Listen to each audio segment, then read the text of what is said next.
সোনা পড়ছে হাতে কানে গলায়, উজ্জ্বল বলে, দেখতে সুন্দর বলে।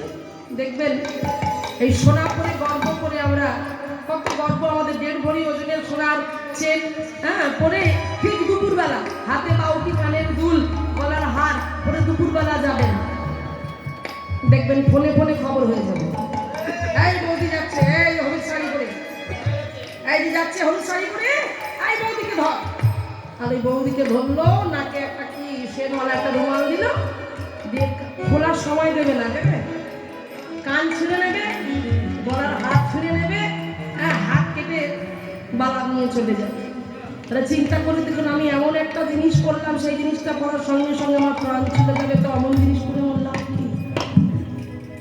যে সোনা আমার প্রাণ নিয়ে নেবে, তো এমন জিনিস করে আমার লাভ কি? কিন্তু কেউ যদি আমার গৌর সোনাকে একবার আমাকে ধরো, তাহলে সকলে জানা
তাই আমাকে জ্বালিয়ে পুড়িয়ে আমি শেষ করে দেবো। তাই কথা বলি, কি বলছি,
দ্রব্য